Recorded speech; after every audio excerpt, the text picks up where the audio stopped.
Bismillahirrahmanirrahim. Assalamualaikum warahmatullahi wabarakatuh. Alhamdulillah. Nahmaduhu wa nasta'inu wa nastaghfiruh wa na'udzu billahi min syururi anfusina wa min sayyiati a'malina. Man yahdihillahu fala mudilla lahu wa man yudlil fala hadiya lahu. Rabbi shrah li sadri wa yassir li amri wahlul 'uqdatam min lisani yafqahu qawli. Amma ba'd. Alhamdulillah, bersyukur kepada Allah Subhanahu wa taala kerana dengan nikmatnya dan izinnya dapat kita sama pada malam ini. Insya-Allah pada malam ini kita akan bersama dalam kuliah ataupun tazkirah berkaitan dengan sirah sahabat. Sahabat yang kita akan bincangkan pada malam ini adalah Sayyidina Umar bin Al-Khattab. Sebenarnya program ini adalah program sambungan dalam perbincangan, dalam siri-siri perbincangan yang saya kuliahkan di Surau Al-Muhajirin, Saujana Utama 3. Surau Al-Muhajirin, Saujana Utama 3. Jadi malam ni kita bersiaran secara live melalui FB saya sendiri dan boleh sesiapa yang nak kongsi dia punya siaran kita pada malam ni lah kepada rakan-rakan, boleh insya-Allah. Jadi sempena kita kata arahan daripada pihak kerajaan PKP ni selama 2 minggu ni, insya-Allah mana program yang dilakukan di Surau Muhajirin Saujana Utama 3 akan diteruskan secara live. Pada malam ni kita nak bincang tajuk berkenaan dengan kewarakan. Mana keadaan Sayyidina Umar dari sudut warak dan takwanya. Seperti mana yang telah saya sebut sebelum ini, bahawa bermula daripada perbincangan awal berkait dengan sahabat utama iaitu Sayyidina Abu Bakar As-Siddiq. Kemudian sekarang ni kita masuk kepada seorang tokoh sahabat yang kedua yang cukup besar peranan sumbangan dalam proses menjayakan gerakan dakwah Nabi sallallahu alaihi wasallam, iaitu Sayyidina Umar. Dari sudut Al-Quran dan hadis kita dapati Sayyidina Umar ni seorang sahabat yang diperakui oleh Allah dan juga diberi banyak sabdaan Nabi yang menunjukkan sifat tinggi, darjat yang tinggi, keutamaan Sayyidina Umar. Walaupun dari pihak musuh Islam misalnya Syiah, mereka menganggap Sayyidina Umar ni antara sahabat yang munafik, yang kafir, bahkan lebih kafir daripada iblis. Itu pandangan Syiah, khususnya Syiah Rafidah, Syiah Imam 12, Syiah yang menjadi anutan rasmi di Iran sekarang ini. Dan Syiah itulah sebenarnya yang disebarkan di tanah air kita.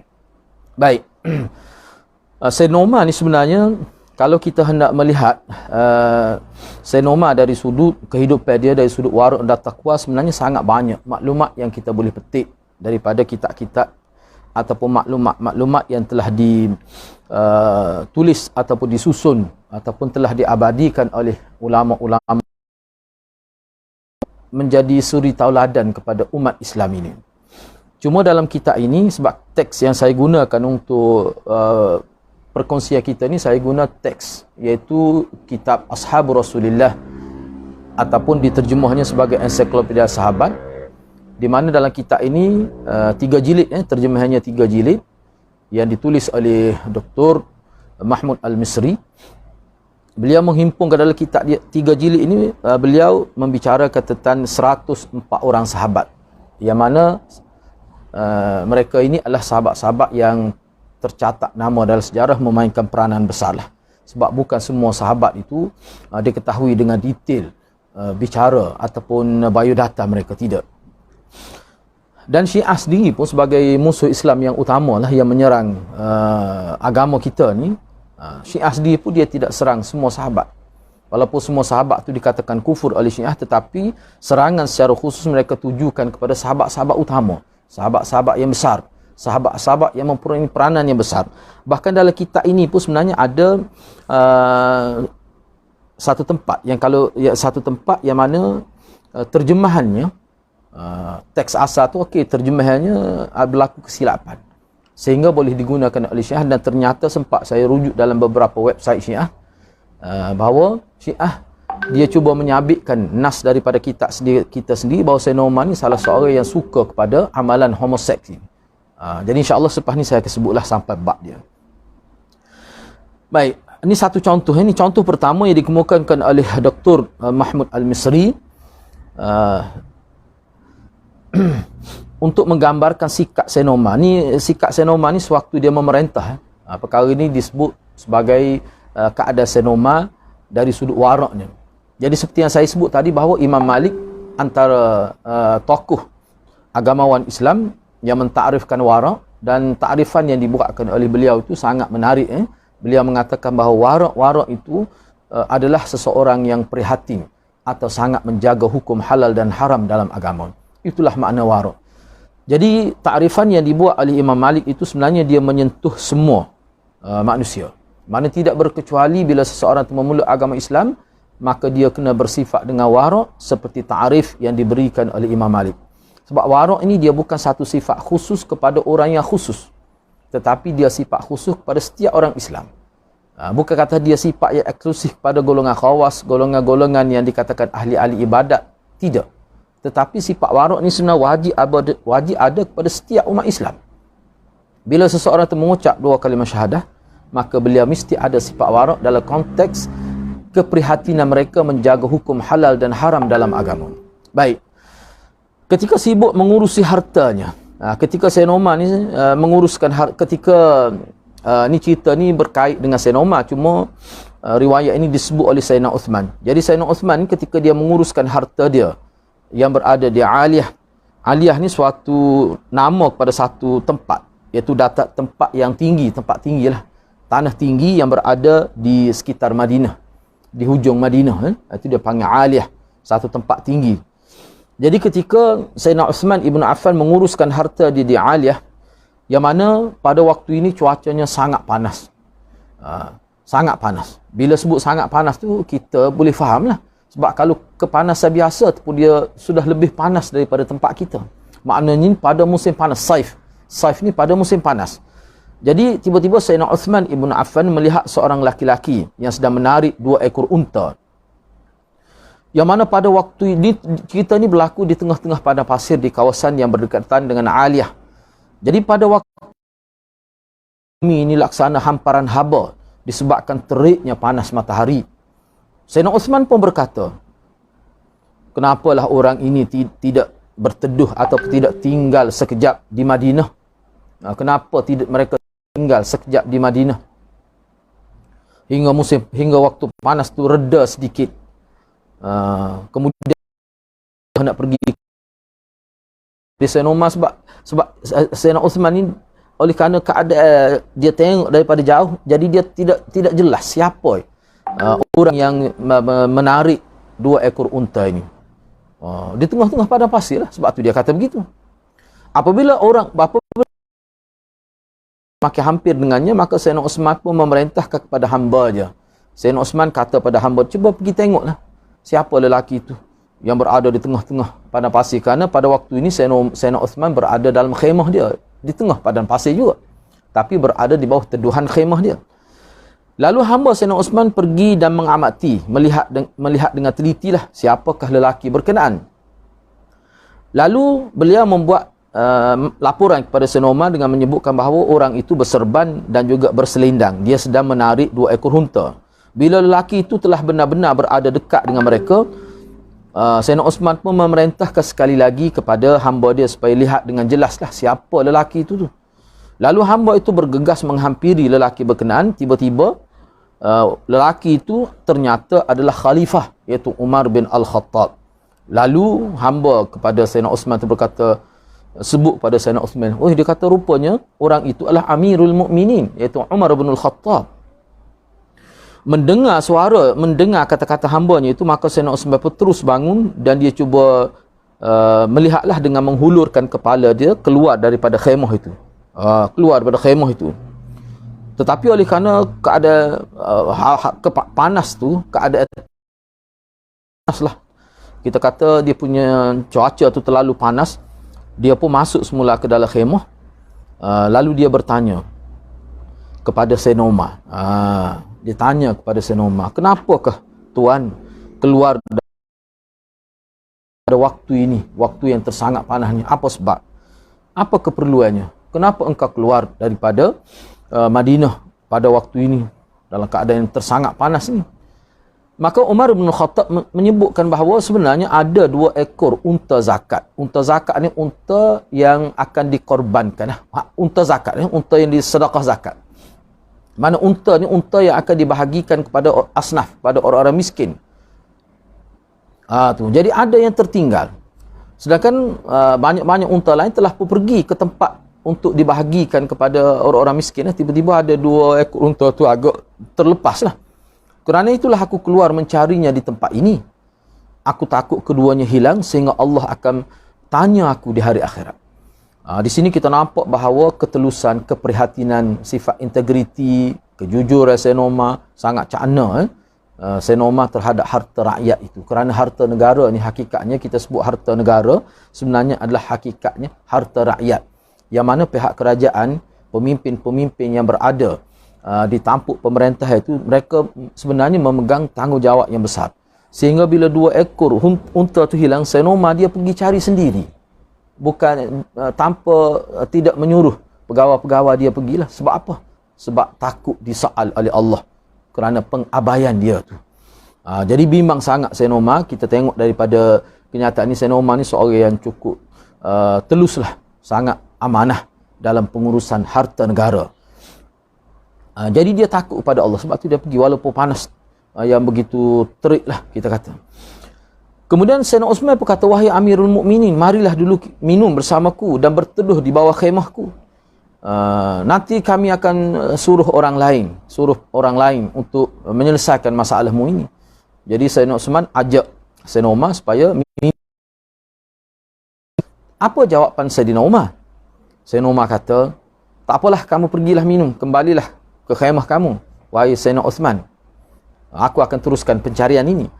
Mana dia sebenarnya dia sudah dapat 2 ekor unta tu, dia sudah dapat pun, semua dia sedang tarik untuk dibawa ke Madinah. Baik. Sebelum beranjak daripada tempat itu, Sayyidina Uthman berkata, Sayyidina Uthman pun kata, bila dia tengok keadaan Sayyidina Umar yang begitu amanah, begitu jujur, begitu prihatin terhadap harta negara, maka Sayyidina Uthman berkata, siapa sahaja yang ingin melihat seseorang mukmin yang kuat lagi amanah, maka lihatlah kepada lelaki ini. Lelaki ini tu maksudnya Sayyidina Umar bin Al-Khattab. Kemudian dia kembali ke tempat berteduhnya, yakni dalam khemahnya, dan dia duduklah dalam khemah itu. Baik, itu satu kisah lah. Itu kisah pertama ataupun kisah pertama yang disebut dalam tajuk ini. Jadi kisah itu kita boleh nampaklah bagaimana Sayyidina Umar ini seorang yang sangat jaga kepentingan rakyat, harta rakyat itu. Baik, kisah yang kedua. Ini anak Sayyidina Umar sendiri, iaitu Abdullah, ataupun yang lebih terkenal dengan Ibnu Umar. Beliau menyebutkan bahawa aku pernah membeli seekor unta. Lalu aku tempat, yang mana tempat ini kalau tengok dalam teks asal riwayat ini, maknanya kawasan itu kawasan padang ragut milik negara. Yang mana padang ragut milik negara ni biasanya memang rakyat boleh gunakan tempat itu untuk menternak binatang. Itu salah satu khidmat lah pemimpin terhadap masyarakat. Padang ragut milik negara dan diurus oleh negara pada waktu itu, mana kawasan itu kawasan subur, penuh dengan rumput lah, dengan makanan binatang. Jadi harta milik kerajaan pun juga diletak di situ, dan masyarakat pun dibenar juga untuk ambil manfaat daripada padang ragut bebas hak milik negara itu. Cuma dalam kes ini anak Sayyidina Umar, iaitu Ibnu Umar, dia ada beli seekor unta, yang mana dalam riwayat disebut unta ni sebenarnya unta yang kurus. Lalu dia lepaskan di padang ragut itu, lepas begitu sajalah di tempat pengembalan itu. Jadi setelah unta itu, kira-kiranya unta itu cukup makan, cukup minum lah, sehingga akhirnya unta yang kurus itu, yang asalnya kurus itu telah menjadi gemuk. Kata Ibnu Umar, aku pun bawalah unta itu ke pasar untuk dijual. Pada waktu itu Sayyidina Umar berada di pasar itu.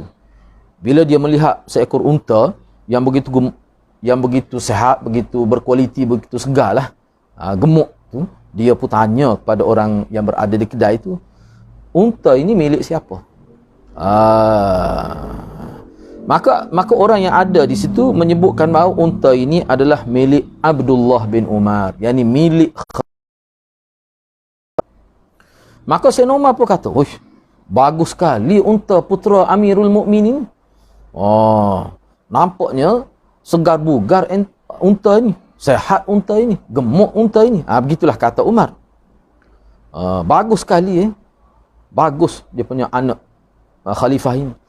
Jadi bila aku dengar kata-kata ayah aku tu, aku pun bergegas pergi menghampirinya dan aku tanya ayah aku, "Ada apa sebenarnya wahai Amirul Mukminin?" Dia tanya ayah dia.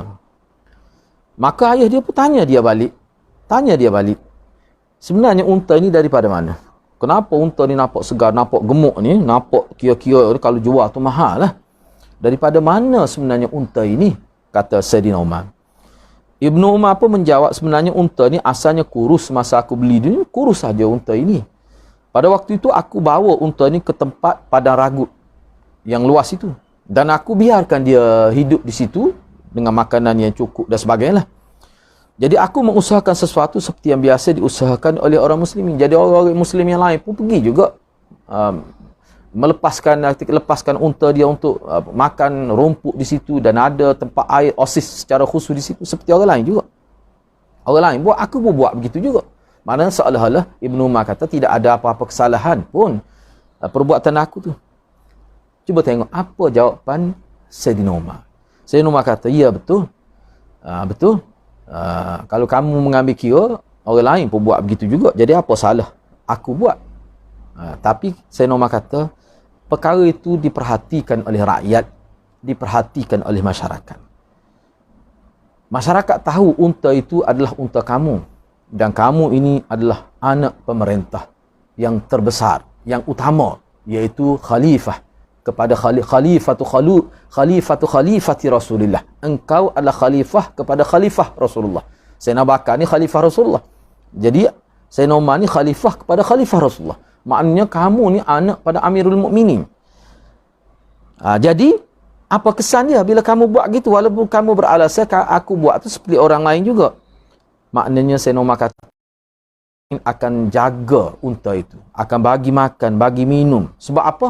Sebab itu unta anak khalifah. Walaupun engkau lepaskan unta engkau tanpa penjaga yang besar, tetapi ada orang lain yang jaga atas dasar kamu anak pemerintah. Jadi di situ sebenarnya ada unsur-unsur yang aku tidak sukalah. Jadi seolah-olah di situ, walaupun dalam nas ini tidak disebut, Sayyidina Ibnu Umar ni ambil kesempatan atas dia sebagai anak pemimpin itu, mesti masyarakat akan bagi perhatian kepada unta dia. Ibnu Umar tidak bermaksud begitu. Tidak ada pun dalam kepala dia maksud itu.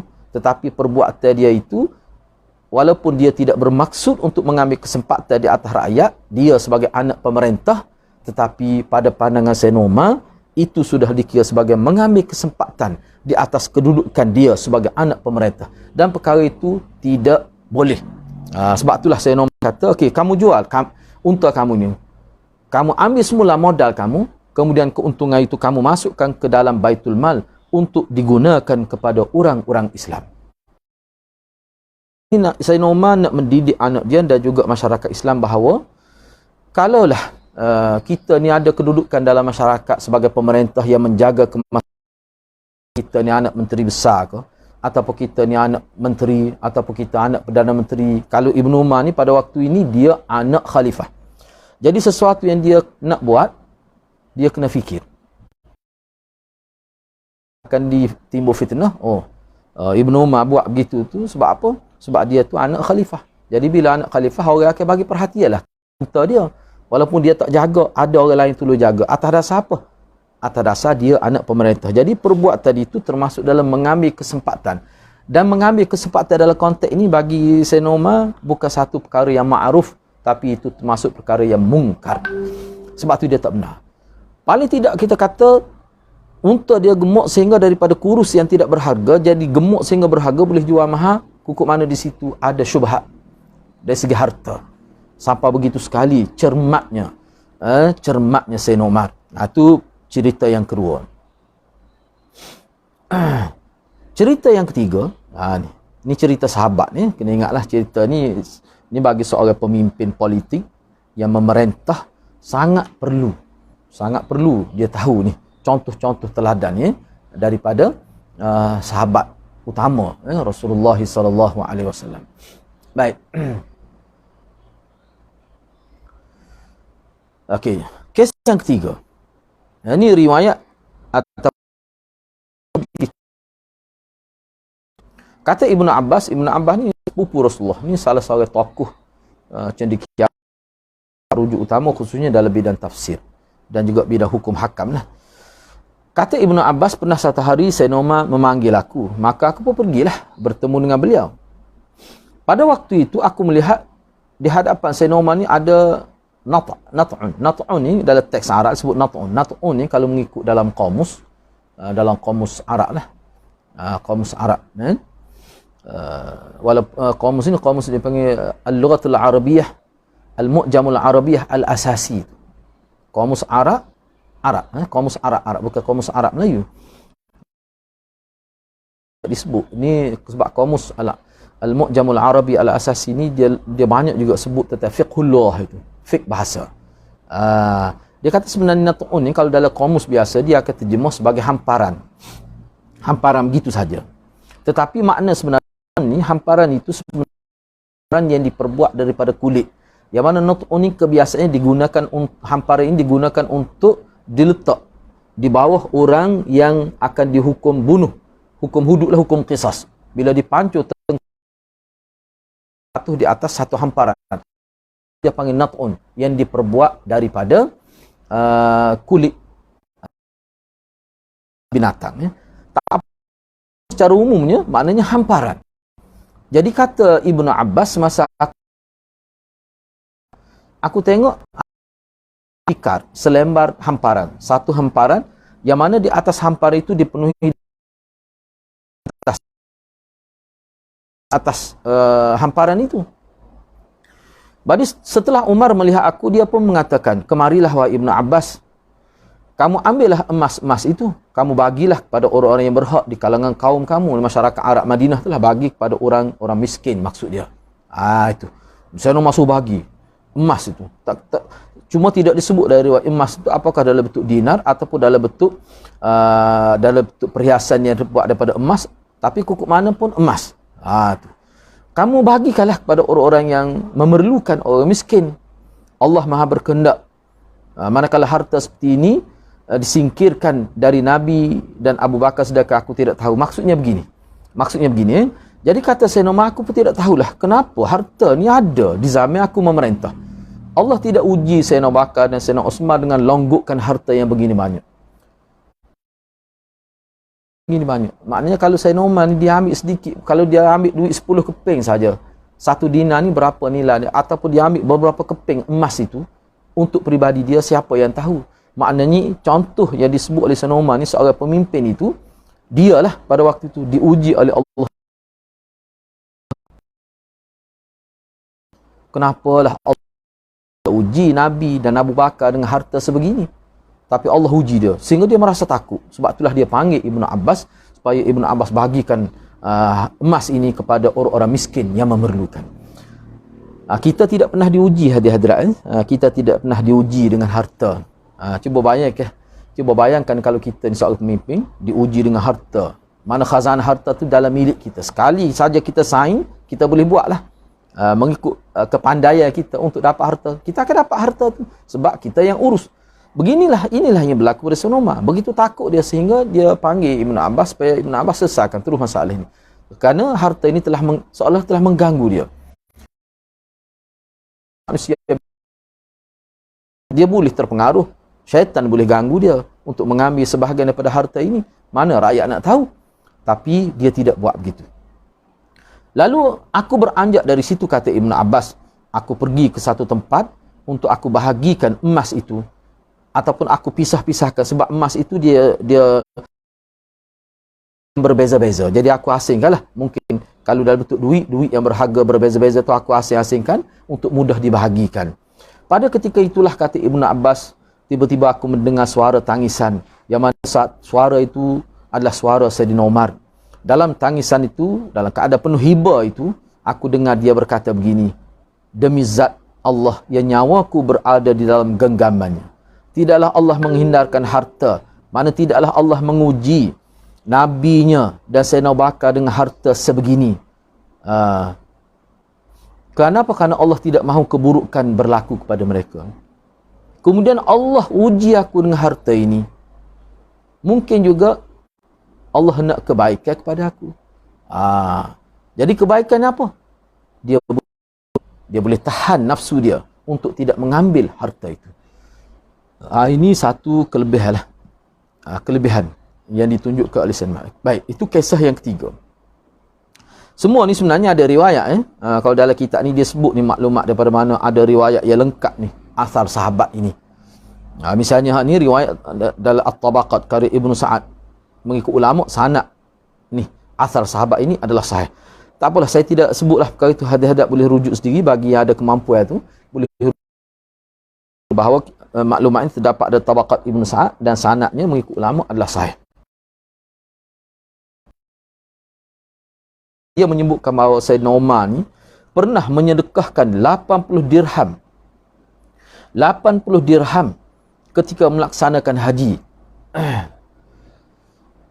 Ketika melaksanakan haji, datang bergerak daripada Madinah pergi ke Mekah, menyedekahkan, melakukan infak harta iaitu dalam bentuk dirham sebanyak 80 dirham. Begitulah juga ketika beliau hendak kembali daripada Mekah bila selesai menunaikan haji, beliau hendak balik daripada Madinah, beliau juga telah melakukan infak sebanyak 80 dirham. Baik, kemudian selepas itu dia menyesal. Dan dia, ni saya terjemah ni berdasar pada teks Arab ni lah, bukan teks ni, sebab teks ini dia agak lari sedikit kan. Dia buat begini, dia buat begini, dia buat begitu. Menyesalnya. Dia buat begitu. Jadi penyesalan itu berlaku kerana apa?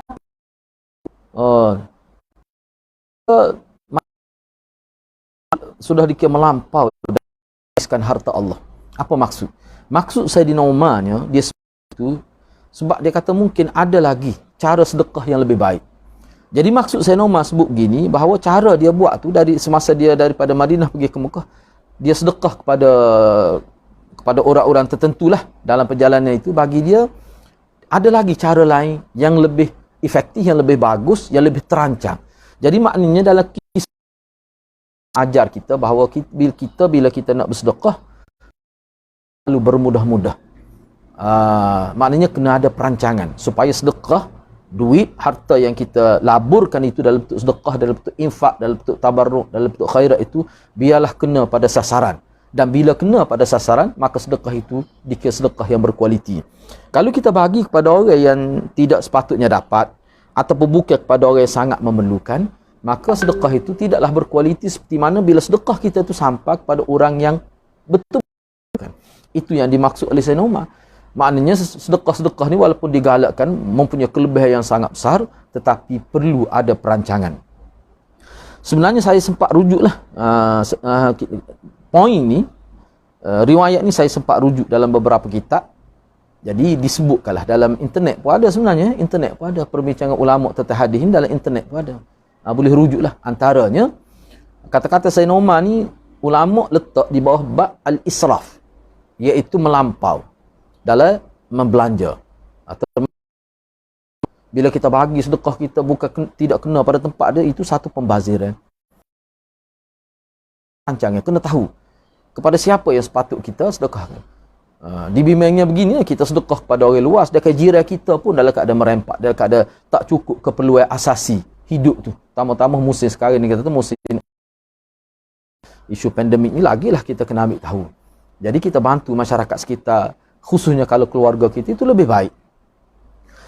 Jadi ada ulama menyebutkan bahawa apa yang disebut oleh Sayyidina Umar ni sebenarnya selaras dengan firman Allah dalam suratul Isra ayat 29. Ila unuqik wa la tabsutha kullal basti fataq'uda maluman mahsura. Ini ayat ni suratul Isra ayat 29. Apa maksud?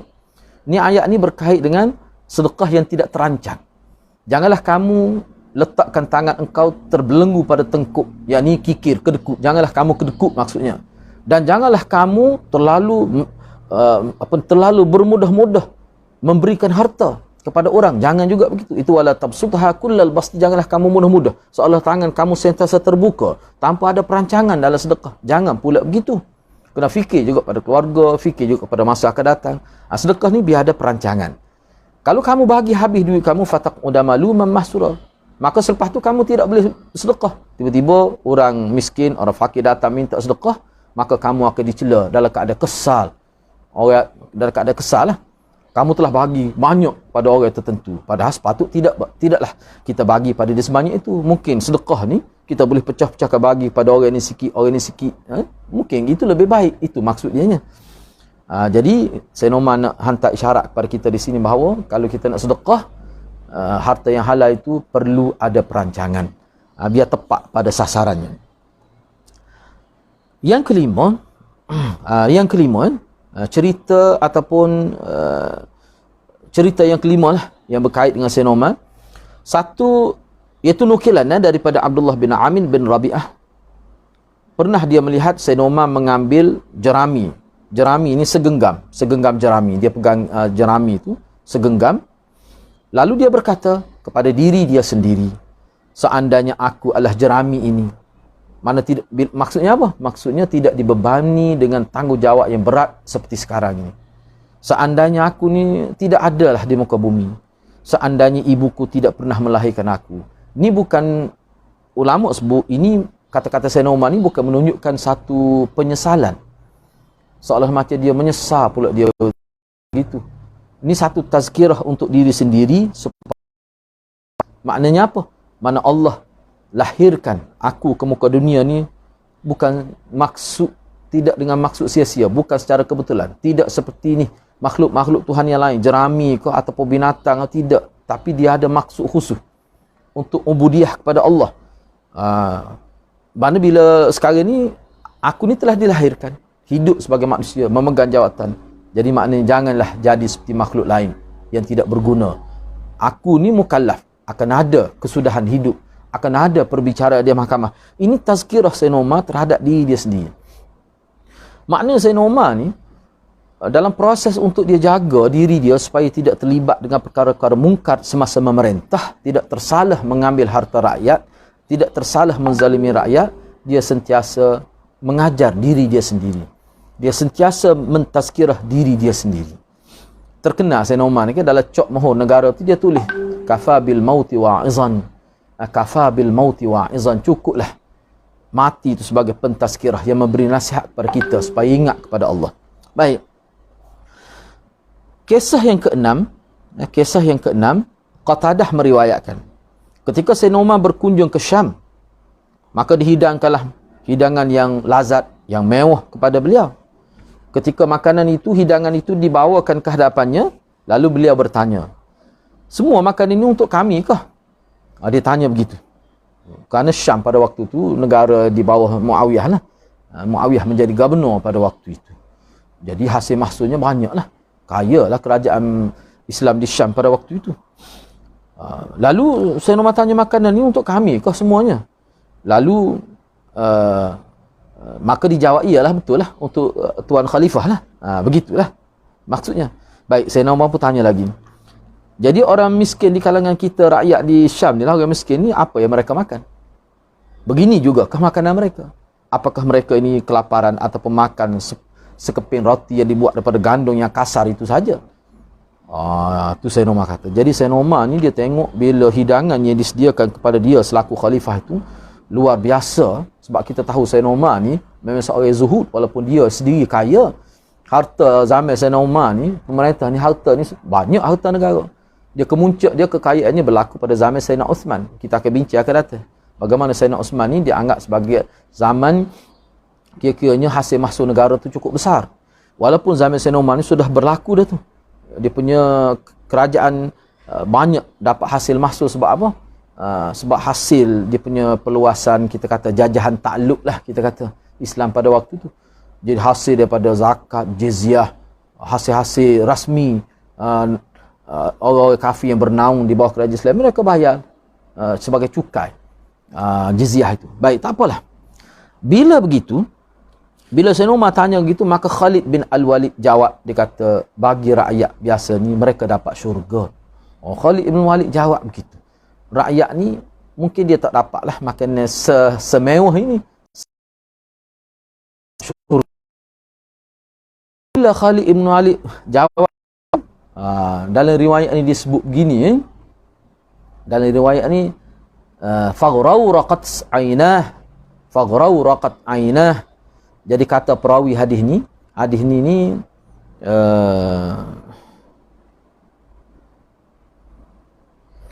dalam tabaqah Ibn Sa'ad juga, dan semua perawi dan thiqah, faghrawraqat ainah, maka bercucuranlah air mata Sayyidina Umar. Bila Khalid bin Walid kata, rakyat biasa orang miskin ni mereka dapat syurga, cuma kita dapat makanan yang lazat ni. Bila Khalid bin Walid kata begitu, maka bercucuranlah air mata, menangislah air mata Sayyidina Umar. Lalu dia berkata, kalau begitu seperti yang engkau sebut, maka mereka telah jauh meninggalkan kita dalam kebaikan. Makna rakyat-rakyat jelata yang miskin papa kedana ni, kalau kamu kata mereka dapat syurga dan kita dapat hidangan yang lazat ini, maka bererti mereka telah jauh meninggalkan kita dalam kedudukan, dalam kebaikan. Itu kata Sayyidina Umar. Baik. Itu cerita yang keenam. Baik, cerita yang ketujuh. Kisah yang ketujuh. Ni daripada Salim bin Abdullah. Salim bin Abdullah ni cucu Sayyidina Umar. Dalam ini tidak sebut, tapi kita jumpa bahawa anak cucu Sayyidina Umar ni bernama Salim, anak Abdullah bin Umar lah. Salim bin Abdullah, iaitu cucu Sayyidina Umar, anak Abdullah. Kata Salim bin Abdullah, Abdullah ni Ibnu Umar lah. Dia kata pernah datuk aku Umar ni pernah memasukkan tangannya ke dubur unta seraya mengungkapkan, aku takut jika kelak ditanya tentang kecederaan yang menimpamu. Ni kena faham lah. Ni saya petik beberapa pandang ulama ni silap terjemahan. Terjemahan ni salah. Cuba bayangkan dia terjemah cerita dia begini. Ni saya nak sebut sikit lah. Bagi setengah yang ada kitab ni dia kena tanda sebab ini terjemahan ni salah, dan terjemahan ni sebenarnya dia jadi selarah dengan apa yang dikehendaki oleh Syiah, sebab hadis ni dimanipulasikan oleh Syiah dengan begitu hebat. Tolong bagi perhatian.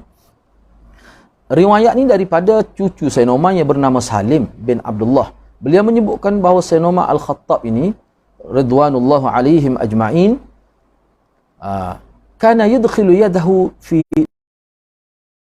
khaifun an us'ala amma bika. Okey, terjemahan seperti mana terjemahan dalam terjemahan Indonesia ni. Apa terjemahan dia? Umar pernah memasukkan tangannya ke dubur unta. Mana kemaluan belakang unta lah. Lalu seraya mengungkapkan, aku takut jika kelak ditanya tentang penyakit yang menimpamu. Walaupun maksud cerita ini, kalau kita terima cerita ini pun, Sayyidina Umar buat begitu sebenarnya untuk merawat unta yang sakit. Umar memasukkan tangan dia ke dalam dubur unta. Padahal ulama kata salah terjemahan ini. Tak betul. Sebab duburun ni dalam bahasa Arab, dia bukan bermakna kemaluan itu sendiri. Dia ada di sini. Ni tokoh-tokoh bahasa sebut apa makna duburun itu. Duburun itu dia boleh dengan erti jamak, kata jamak pada dabarah. Maknanya sebab dalam setengah riwayat bukan sebut duburun. Dalam setengah riwayat sebut dabaral ba'id. Dabara ke, duburun ke. Ramai ulama kata itu kata jamak daripada dabarah. Dabarah ni makna penyakit. Dia begini, unta ni ada setengah unta dia tercedera. Kenapa? Kerana dia letakkan pelana ataupun pelapik. Sebab unta ni kapal pada pasir, tempat diletakkan barang untuk musafir, untuk pergi berniaga. Jadi ada berlaku pada unta oleh kerana diletakkan barang di atas belakang itu menyebabkan tercalar ataupun melecet lah, kulit dia tu melecet menyebabkan sakit. Jadi sakit, jadi ada pelana, kemudian di bawah tu kulit unta lah, itu punggung unta. Dubur ni yang dimaksudkan adalah hadis yang kata ulama, maknanya bahagian belakang unta di bahagian hujung itu, tempat binatang tumbuh ekor itu disebut dubur ataupun dabara. Jadi para ulama khususnya ahli-ahli bahasa menyebutkan bahawa yang dimaksudkan di sini adalah dabarah, yakni bahagian punggung unta, bukan dalam dubur tu. Kemaluan dia tu tidak. Dia berlaku kecederaan hasil daripada diletakkan barang ataupun kerana geseran yang berlaku bila diletakkan pelana ataupun segeduk di atas belakang unta. Jadi cerita ni sebenarnya Sayyidina Umar pergi tu, dia masuk ke tangan dia tu untuk rasa, untuk cek, untuk semak sejauh mana kecederaan unta itu. Supaya unta itu tidak teraniaya. Mana kalau ada unta yang cedera, makanya akan dirawat lah, dan unta itu akan direhatkan, tidak akan digunakan untuk mengangkut barang dan sebagainya. Sebab itulah bila Sayyidina Umar masuk ke tangan dia di celah pelana itu, di bahagian belakang unta tu, di bahagian dubur dia tu, di bahagian hujung. Dubur mana hujung? Contoh dubur kita lah, fi kulli duburi salah. Dalam hadis pada sebut mana salah satu amalan sunat yang disebut oleh Nabi, kita doa sebelum bagi salam. Fi duburi salah, di hujung salat. Setengah ulama kata hujung tu maknanya hujung salat masih dalam salat. Setengah ulama kata hujung tu maknanya sebaik saja selesai tu baca doa itu. Itu maksud dubur itu. Bukan mana dubur ni kemaluan sehingga Sayyidina Umar masuk ke kemaluan, masuk ke tangan dia kemaluan belakang, kemaluan bahagian belakang unta tu. Sebab dalam website Syiah kita boleh tengok dia, sebab Syiah ni dia kata Sayyidina Umar ni memang dia ada penyakit homoseks. Dia suka setubuh isteri dia sendiri pun dia setubuh melalui jalan belakang. Dia guna hadis ni untuk menunjukkan Sayyidina Umar ni pun tak boleh nak tahan juga nafsu bila tengok dubur unta itu, dubur binatang. Siapa begitu sekali Syiah manipulasikan hadis ni. Sebab tu ulama kita salah terjemah itu.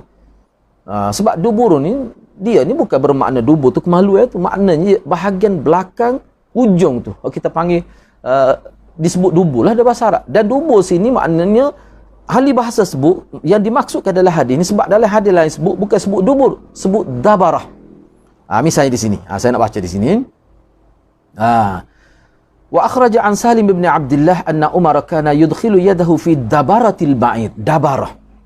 Dabarah tu maksud dianya kecederaan yang berlaku pada bahagian dubur. Dubur tu bahagian hujung, bahagian luar tubuh unta, bukan bahagian dalam. Kalau kita kata masuk ke tangan dalam dubur unta, itu masuk ke tangan dalam kemaluan dia. Itu salah terjemah itu. Kalau kita terjemah begitu, dia selarah dengan apa yang difahami oleh puak-puak Syiah laknatullahi alaihi itu. Sama lah. Jadi sukalah Syiah ni. Bahkan dia tulis dalam kitab dia, tulis dalam website dia ni, saya nak tunjuk di sini, dia ada tulis dalam website dia ni. Dia tulis dalam website dia ni, dia tulis bahawa Sayyidina Umar ni, Umar bin Khattab, dia tulis begini tajuk dia, Umar asyiqud dubur. Umar ni seorang yang terpesona dengan dubur, sebab dia ni homoseks. Bahkan dalam riwayat Syiah, ayah Sayyidina Umar sendiri, Al-Khattab sendiri pun adalah seorang yang gay lah, suka kepada sama lelaki, melakukan homoseks, suka pada lelaki. Sayyidina Umar ni suka pada lelaki, dan isteri dia pun dia jimuk melalui dubur dia. Ada riwayat dia kemuka dalam website dia ni. Jadi kena berhati-hatilah. Kena berhati-hati. Ini fitnah terhadap Sayyidina Umar. Sedangkan maksud dia begini. Yang mana ada kitab tu, Ashab Rasulullah, yang ditulis oleh Dr. Mahmud Al-Misri. Terjemah dia begini sebenarnya. Saya nak baca teks Arab dan terjemah yang betul yang disebut oleh ulama. Wa an Salim bin Abdullah anna Umar bin Al-Khattab radhiyallahu alaihi kana yudkhilu yadahu fi dabaratil ba'id atau fi duburil ba'id, ataupun dalam setengah riwayat fi dabaril ba'id, wa yaqul inni khaifun an us'ala amma bika. Diriwayatkan daripada Salim bin Abdullah bahawa Umar bin dia memasukkan tangan dia di bahagian hujung belakang unta, di bawah pelana itu, kerana berlaku kecederaan pada unta itu. Dan pada waktu itulah dia berkata, sesungguhnya aku takut aku akan aku disaal oleh Allah kerana kesakitan yang engkau alami. Maknanya Sayyidina Umar ni bukan sekadar dia jaga rakyat, dia adil dengan rakyat, dia tidak menzalimi rakyat, sehingga unta milik kerajaan, unta dia sendiri pun dia jaga supaya dia tidak menzalimi binatang. Itulah gambaran keadilan Sayyidina Umar. Sebab itulah hadis ni diletak oleh ulama sebagai manaqib Sayyidina Umar. Tapi Syiah dia guna hadis letak ini satu dalil. Dia kata sebab hadis ni terdapat dalam Sunan Tirmizi, disebut dalam tu Sunan Tirmizi dan beberapa kitab hadis, kitab ahli sunnah lah. Jadi puak Syiah guna tengok Sayyidina Umar asyiqud dubur, dia ni seorang terpesona dengan dubur. Bila tengok dubur tu titik air mulut seolah begitu. Kita tengok dia punya pandangan Syiah terhadap Sayyidina Umar. Jadi kena ubah terjemah itu. Tak betul situ. Baik. Saya nak tambah lagi di sini. Ada disebut juga sini hadis ni sebenarnya, hadis ni setengah ulama kata hadis ni dhaif. Hadis ni dhaif ni. Sebab apa dhaif? Sebabnya hadis ni riwayat daripada Salim bin Abdullah bahawa Umar. Sebab Salim bin Abdullah ni kalau mengikut ulamanya dia tidak sempat ni. Kerana Salim ni dia tidak sempat nak terima apa-apa riwayat daripada Umar. Dia tak sempat. Dia sempat dengan ayah dia. Sebab tu Salim ni riwayat dia ambil daripada ayah dia ataupun sahabat-sahabat lain. Dengan Sayyidina Umar, tok dia tak sempat. Maknanya hadis ini munqati', terputus sanad dia. Maka dhaif lah. Kalau kita terima, sebab ada setengah ulama kata sahih lah. Kalau terima sahih pun masih lagi sahih tu dari sudut sanad, tapi dari sudut riwayat dia memberi erti yang lain. Bukan memberi erti dia memasuk ke tangan dalam dubur, tapi dubur itu dipakai dengan makna bahagian luar punggung binatang itu. Dan ahli-ahli bahasa di sini dia senaraikan contoh-contoh kenyataan daripada ahli bahasa. Misalnya di sini dabarah kata mufrad, dubur ni atas wazan fu'ulun, dia ni kata jamak, iaitu bahagian luar unta. Kecederaan yang berlaku di bahagian luar unta di bahagian hujung tulang, hujung belakang tu hujung qafa ni tengkuk, pergi ke hujung tu tempat tumbuh ekor itu dia panggil dab. Bawah lagi daripada dia panggil ajbuz zanab, itu bawah lagi tu bukan pada kemaluan, bahagian atas itu tempat dia letak pelana, tempat dia letak barang atas tu, itu melecet ni maknanya ada berlaku kesan daripada geseran, itulah menyebabkan tercedera bahagian luar itu. Di situlah Sayyidina Umar letak tangan dia untuk mengetahui tahap kecederaan. Itu maksud dia, berlaku kecederaan. Sebab itulah ahli bahasa mengatakan bahawa dabaratul ba'id iaitu kecederaan unta. Bila disebut dabaratul ba'id, maknanya kecederaan unta bahagian belakang khusus. Bila sebut dabaratul ba'id, mana kecederaan yang berlaku pada bahagian dubur tu, mana bahagian belakang, bahagian hujung dekat dengan ekor itu. Itu maksud mengikut ahli bahasanya. Jadi begitu Jadi kena berhati-hati dah dalam terjemahan ni, kena berhati-hati Baik, seterusnya. Jadi tidak tepat sama sekali lah. Tidak tepat sama sekali bahawa Sayyidina Umar tu memasukkan tangan dia. Walaupun ada setengah ulama sebut, kalau betul lah kita pakai dengan makna itu, dubur tu dengan makna kemaluan dia, dan Sayyidina Umar betul-betul memasukkan tangan dia kemaluan, itu dengan maksud untuk melakukan rawatan.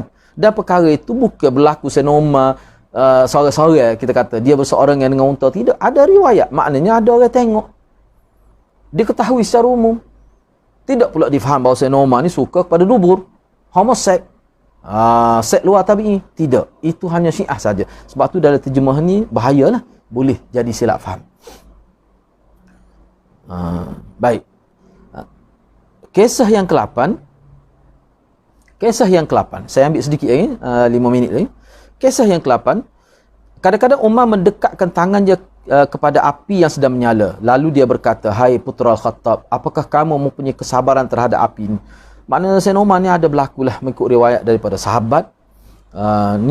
Sahabat bahawa beliau ni kadang-kadang dia letak, bila dia tengok ada api, dia letak tangan dia untuk dia merasai kepanasan api itu. Dan dia akan kata kepada diri dia sendiri, Wahai putra Al-Khattab, sanggupkah kamu boleh tahankah kepanasan api ini? Itu sebagai isyarat kepada kamu jangan buat sesuatu menyebabkan kamu terjerumus, terjatuh, dihumban ke dalam api neraka. Kalau api di dunia pun kamu tidak boleh tahan kepanasannya, kamu tidak boleh sabar, bagaimana api di hari akhirat yang mana kepanasan dia tu beribu kali ganda daripada kepanasan api di muka dunia.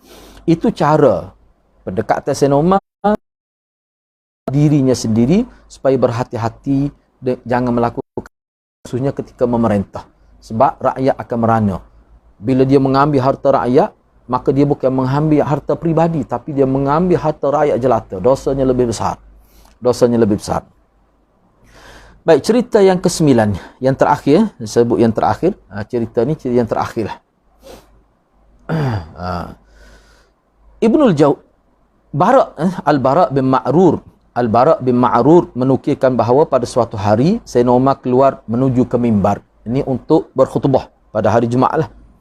Jadi sebelum dia bergerak untuk mimbar untuk baca khutbah itu, kebetulan pada waktu tu dia mengeluh lah, dia ada sakit. Umar ni dia ada sakit. Tidak disebut sakit tu sakit apa. Jadi para sahabat lain menganjurkan kepada dia supaya dia minum madu ataupun ubat-ubatan yang ada di Baitul Mal itu, yang mana pada waktu itu di Baitul Mal terdapat khusus lah simpanan ubat ni untuk digunakan untuk rakyat, dalam bentuk pepejal, dalam bentuk cecair, madu pun ada. Jadi diminta supaya Sayyidina Umar ambil lah untuk kegunaan diri dia sebab dia sakit pada waktu tu. Baik. Tapi dia tak ambil. Setelah dia berkhutbah, ketika dia berada di atas mimbar sedang berkhutbah di khalayak sahabat dan tabi'in yang ada pada waktu itu, dia minta izin. Dia kata, jikalau kamu izinkan aku akan mengambil madu daripada Baitul Mal untuk merawat sakit aku. Tapi kalau kamu tidak memberi keizinan, maka madu itu ya, mana aku tidak akan ambil lah. Cuba kita tengok, dia nak guna Sayyidina Umar, dia nak guna ubat-ubatan pun dia tak berani, takut bersalah di hadapan Allah. Bahkan dia minta kepada rakyat dalam khutbah Jumaat, semasa dia baca khutbah, dia minta keizinan kepada umat. Cerita ini sebenarnya menjadi satu panduan besar kepada kita umat Islam, khususnya pemimpin. Jangan bermudah-mudah dengan harta orang, khususnya orang itu adalah rakyat jelata. Kerana rakyat jelata ni ada ramai di kalangan golongan marhain, mustadhafin, orang yang lemah, anak yatim, janda, orang-orang yang termasuk dalam asnaf. Jangan main-main. Sepatutnya perkara ini maknanya ditazkirah kepada pemimpin-pemimpin politik lah, supaya mereka berhati-hati. Sebab mereka berada dalam keadaan memegang jawatan itu merupakan satu taklif, bebanan, satu syariat, suatu bebanan, suatu. Jadi saya setakat itulah dulu. InsyaAllah untuk sesi akan datang kita akan sambung dengan warak dan taqwa Sayyidina Umar ni dalam beberapa contoh yang lain. Saya setakat itulah dulu. Mudah-mudahan Allah berkati kita semua. Aqulu qawli hadza wa astaghfirullahal azim li wa lakum. Wassalamualaikum warahmatullahi wabarakatuh.